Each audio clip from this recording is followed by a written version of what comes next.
Labor's lost touch. China visit sparks security fears.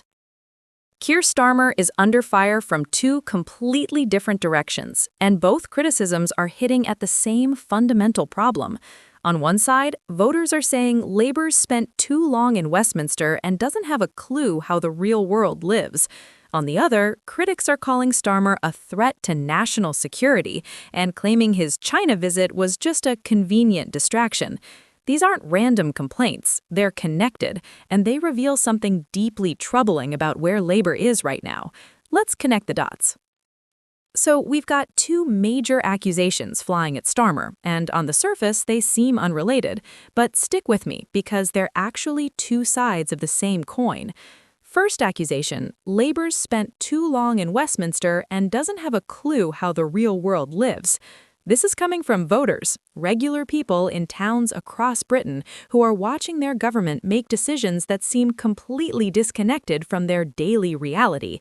They're looking at politicians who've never had to worry about heating bills, who've never struggled to find affordable housing, who've never had their local pub or post office shut down because it wasn't economically viable. Second accusation, Keir Starmer is a threat to national security. Going to China was a handy distraction. This is the harder-edged criticism, suggesting that while Britain faces serious domestic crises, Starmer jetted off to Beijing to shake hands with a geopolitical rival, possibly compromising UK security interests in the process. Now here's where it gets interesting. Both criticisms are essentially saying the same thing. Starmer's priorities are wrong. He's focused on the wrong things. He's out of touch. Let's start with the Westminster bubble criticism because it's absolutely brutal in its accuracy. The term Westminster bubble refers to this insulated world where politicians, advisors, journalists, and civil servants all live and work in central London, usually within a few square miles of Parliament. They go to the same restaurants, attend the same events, read the same newspapers, and most importantly, they talk almost exclusively to each other. And when you live in that bubble, you start thinking the things that matter in Westminster are the things that matter to normal people. Spoiler alert, they're not. Out in the real world, in towns like Rotherham, Stoke, Grimms, places that used to be Labour heartlands, people are dealing with completely different concerns. They're worried about whether they can afford their energy bills this winter. They're worried about their kids getting dental appointments. They're worried about crime in their neighborhoods and whether the police will actually show up if they call. But what's Labour focused on? International diplomacy, procedural votes, policy papers that'll take 3 years to implement. Meanwhile, the person working 2 jobs just to make rent is thinking, what are you actually doing for me, right now, today? The disconnect is massive, and it's not new. This has been building for years. But under Starmer, it's reached a critical point where even traditional Labour voters are saying, you don't represent us anymore. You don't even understand us. Now let's talk about the China visit, because this is where things get really spicy. Keir Starmer went to China for diplomatic talks. On paper, that's normal. Prime ministers do international visits. They maintain relationships with major world powers. China's the second largest economy in the world. Of course you need to engage with them. But the timing, the optics, absolutely catastrophic. Britain is dealing with multiple domestic crises simultaneously. We've already covered the housing revolt, the Treasury job cuts, traditional Labour towns flipping to reform. The country is in genuine turmoil, and the Prime Minister decides now is the time to fly to Beijing? Critics are calling it what it looks like, a distraction. Things are going badly at home, so let's do some international statesman stuff and hope people forget about the mess we're making domestically. But it gets worse. The threat to national security accusation isn't just political theater. China is widely recognized as a strategic competitor to the West. They're accused of intellectual property theft, human rights abuses, supporting Russia, and conducting extensive espionage operations. Britain's own security services have warned about Chinese influence operations. So when Starmer goes to China and talks about cooperation and partnership, what exactly is he promising? What's he giving away? What deals is he making that might compromise British interests? Now, here's where these two criticisms merge into one devastating indictment of Starmer's leadership. The Westminster bubble problem means Labor doesn't understand what ordinary people care about. They're so insulated from real life that they think international photo ops matter more than fixing local issues.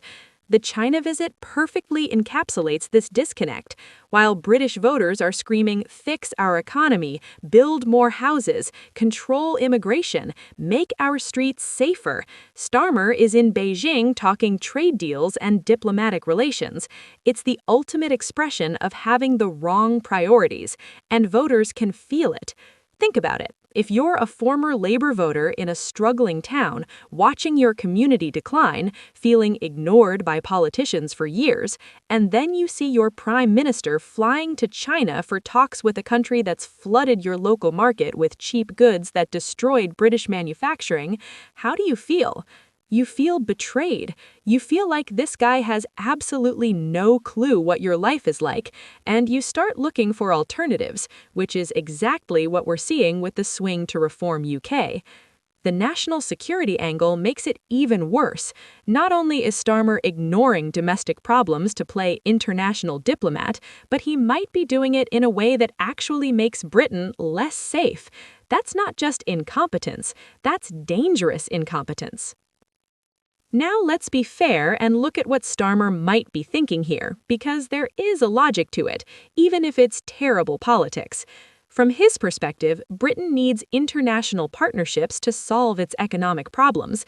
China's a massive market. If he can secure favorable trade terms, that could mean jobs and growth for Britain. That's not nothing. Also, international diplomacy takes time. You can't just ignore major world powers while you fix your domestic issues. Relationships need maintenance. Other countries won't wait around while you get your house in order. And maybe he thought the China visit would be a political win. Look, I'm standing up for Britain on the world stage. I'm a serious leader dealing with serious global issues. The problem? British voters don't care. Or rather, they care about their immediate problems more than they care about trade deals with Beijing that might benefit them in 3 years. They want change now, not eventually. This is the fundamental miscalculation of the Westminster bubble.